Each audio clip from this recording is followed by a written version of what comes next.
napakabuti ng Panginoon. Mga kapatid, purihin natin si Jesus, Maria at Jose. Sana hindi tayo magsawa at hindi tayo mapagod sa pagbigay ng papuri at pasasalamat sa kabutihan ng Panginoon. Alam ko tayong lahat ay nakaramdam at nakaranas na sa likod ng ating mga panghihina, sa likod ng ating mga hindi magandang nararanasan sa buhay, damang-dama pa rin natin na ang Panginoon ay napakabuti. Ngayon ay araw ng Lunes, Setyembre 18 na tayo, 2023. Tuloy-tuloy lang tayo sa ating mga pagninilay at sana nasa mabuting kalagayan tayong lahat. Lalong-lalo na ngayon na napakatindi ng init. Alam nyo, batang-bata ko pa, no? Nasa 45, pero pag lumabas ako galing ng opisina, maglakad-lakad ako doon papuntang Basic Ed. Naku, kahit maraming kahoy, damang-dama ko talaga ang init na talagang nakapanghihina. Ito ang nararamdaman ko na kahit napaligiran kami ng maraming puno, paano na lang kung walang puno? Kaya sana patuloy tayong mag-ingat at huwag tayong magsawa na ito pa rin ang ating tungkulin na alagaan ang kapaligiran, magtanim ng kahoy, huwag magputol, huwag magsunog, huwag magpatapon ng mga plastik kung saan-saan. Alagaan natin ang ating paligid dahil alam mo sinisingil tayo ng kalikasan. Huwag nating isisi sa Panginoon ang hindi magandang klima dala ng climate change dahil bunga ito ng ating kapabayaan at abuso sa napakagandang kapaligiran na biyaya ng Panginoon sa ating lahat.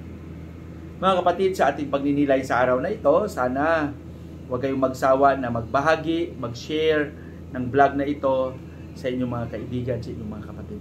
Maraming salamat sa inyong lahat, sa inyong pakikinig at sa patuloy na pagsusubaybay. Ang ating pagninilay sa araw na ito ay babahagi sa atin ni San Lucas, Kapitulo 7, versikulo 1 hanggang 10. Ano ba ang nilalaman ng ating ebanghelyo sa araw na ito? Dito na papansin natin na si Jesus nagkaroon ng pakikipag-usap sa isang sundalo. Sa English na termino, isang centurion. No? Na kung saan ang sundalong ito ay nagkaroon ng problema dahil ang kanyang alipin ay may sakit at malapit nang mamatay. Nang marinig niya ito si Jesus, nang malaman niya na nandiyan, ay nilapitan niya at talagang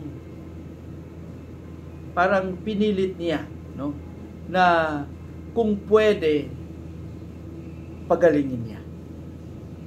At sa ganun din mismo, naawa si Jesus. Siyempre, yung gustong mangyari ay pagalingin. Kaya lang nang malaman niya na pupunta na sana si Jesus sa kanyang bahay kung saan ang may sakit, ang kanyang alipin, sinabihan niya, Panginoon, sabi niya, Lord, do not trouble yourself, for I am not worthy to have you enter under my house. At kung titingnan natin ng mabuti, no, kung bakit sinabi niya ito, dahil siyempre magkaroon ng malaking problema dahil una sa lahat mayroong hidwaan na hinahanap siya at talagang pinapahuli pa nga si Jesus, di ba? Kaya nga sabi niya, sabihin mo lang, Panginoon, sabihin mo lang, at gagaling ang aking alipin. Sabi ni Jesus, napakatindi ng inyong pananampalataya, ng iyong pananalig. Ngayon pa lang ako nakarinig ng ganon. Sabi niya, at sinasabi ko sa iyo, Sabi niya, ngayon din ay gagaling ang iyong alipin. Mga kapatid, napakaganda ng ating ebanghelyo sa araw na ito at napapansin natin na napakatibay ng pananampalataya ng sundalong ito. Siguro mas magandang tanungin din natin ang ating mga sarili. Mayroon din ba tayo ganun katindi na pananampalataya gaya ng sundalong ito? Alam niyo, yung pananalig ay napakadali lang sabihin. Naniwala ako sa iyo, Panginoon. Nananalig ako sa iyo. Pero kung ang pagsubok ay darating, talagang sinusukat ang ating pananalig. Ang hinihingi lang ng Panginoon ay magtiwala tayo sa Kanya. Maging tapat tayo sa ating pananalig. Alam ko marami tayong nararanasan sa buhay. Marami tayong mga pagsubok na nalampasan. Dahil una sa lahat sa ating pagsisikap, pananalig sa sarili, at pananalig sa Panginoon. Ipagpatuloy lang natin. Dahil ang Panginoon, kung Siya ang kikilo sa ating buhay, lahat ay matagumpayan natin. Gaya ng pananalig ng sundalong ito. Pagpalain nawa tayo ng Panginoon sa ating panalangin. Panginoong Hesus, maraming salamat sa iyong patuloy na paggabay. Turuan mo kaming manalig sa iyo kahit sa anumang pagsubok na aming nararanasan. Bigyan mo kami ng kaliwanagan sa aming puso't isipan na kung wala ikaw, wala rin kami marating sa aming buhay. Hinihiling namin lahat ito sa pangalan ni Jesus na aming Panginoon. Amen.